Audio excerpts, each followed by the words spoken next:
இன்றைக்கி பாருங்கள், நாம் இந்த கொடுவா மீன் துண்டை நான் எலுமிச்சம்பழம், மஞ்சத்தூள், உப்பு போட்டு இதை நல்லா பெசரி ஊற வச்சுருக்கோம். இங்கே என்ன செய்கிறோம் அப்படின்னு பார்த்தீங்கன்னா, மிளகாத்தூள் 2 ஸ்பூன் எடுத்துக்கோங்க, மிளகு எடுத்து போட்டுக்கோங்க. சின்ன வெங்காயம் 2, இது மாதிரி சின்ன வெங்காயம் 2 பீஸு போதும், நிறைய போட்டு இந்த மாதிரி கருவேப்பிலை கொஞ்சம் சேர்த்துக்கோங்க, கொஞ்சம் போதும். இப்போ அரைச்சிட்டு வந்த இந்த பேஸ்ட் எடுத்து நம்ம மீனில் போட்டு நல்லா புரட்டி வச்சுக்கலாம்.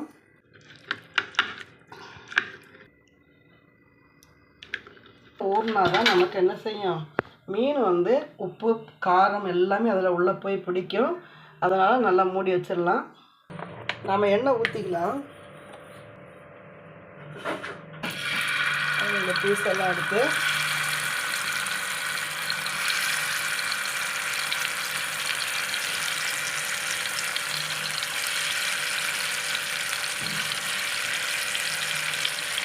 எல்லாத்தையும் வறுத்து எடுத்துட்டு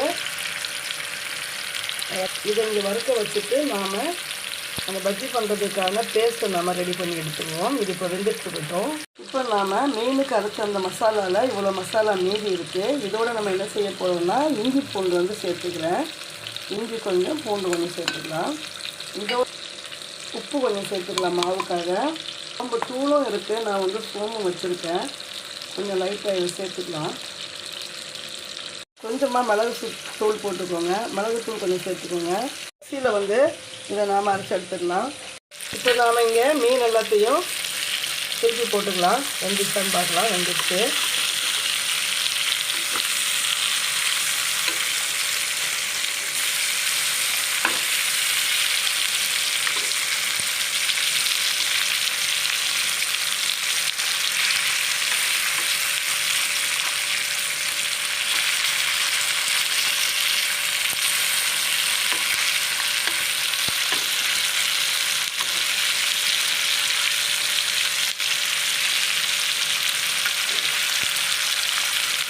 எல்லாத்தையும் இதே மாதிரி திருப்பி போட்டுக்கோங்க.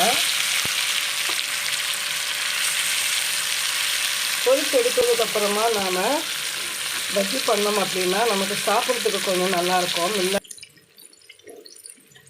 இப்போ அதுக்கு நான் என்ன பண்ண போகிறேன் அப்படின்னு பார்த்தீங்கன்னா,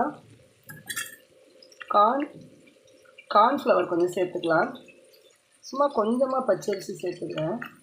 இப்போ நான் கொஞ்சமாக ரவை எடுத்துக்கிறேன் நான். இப்போ பாருங்கள், பஜ்ஜி மாவு கொஞ்சம் சேர்த்துக்கலாம் நம்ம. இப்போ பாருங்கள், முட்டையோட வெள்ளைக்கரு நான் கொஞ்சமாக எடுத்துக்கிறேன்.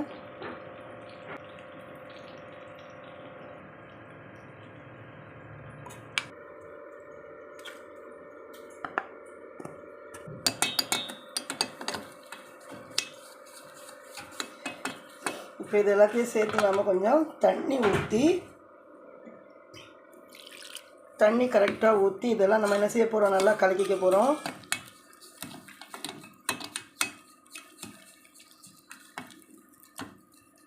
நம்மளுடைய மீன் வறுவல் ரெடி ஆகிடுச்சு.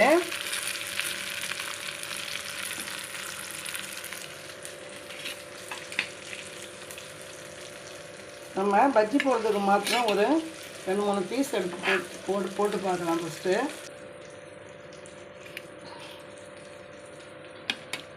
இப்போ நாம் இந்த பஜ்ஜி மாவில் பீஸ் எடுத்து போட்டுக்கலாம். வறுத்த பீஸ் எல்லாம் எடுத்து கொஞ்சம் கட்டியாக கரைச்சிக்கோங்க.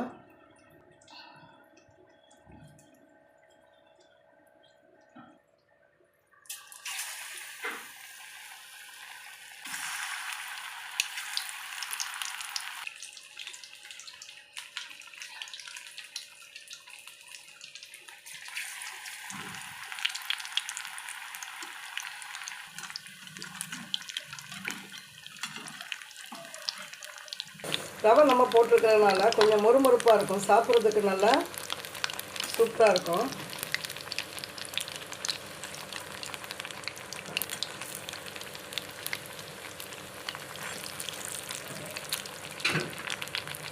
பூண்டு எல்லாமே சேர்த்துருக்கிறதுனால ரொம்ப நல்ல டேஸ்ட்டாக இருக்கும் அது.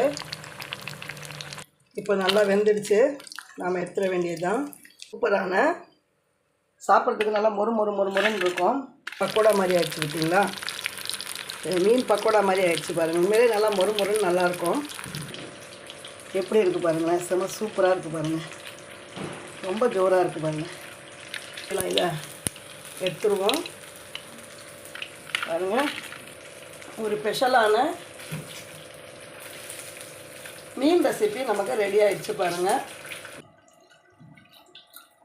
பார்த்தீங்களா, நல்லா முறுமுறுப்பாக சூப்பராக இருக்குது. நீங்களும் இதே போல் மீனை நல்லா வறுத்ததுக்கப்புறமா இந்த மாதிரி நீங்கள் பேஸ்ட்டு பண்ணி அதில் அதை டிப் பண்ணி நீங்கள் போட்டு ஆயிலில் போட்டு வறுத்து எடுத்துட்டிங்க அப்படின்னா பாருங்கள், ஆயில் கூட இல்லை. பாருங்கள், இதில் ஆயில் கூட என்ன ஆக மாட்டேங்குது.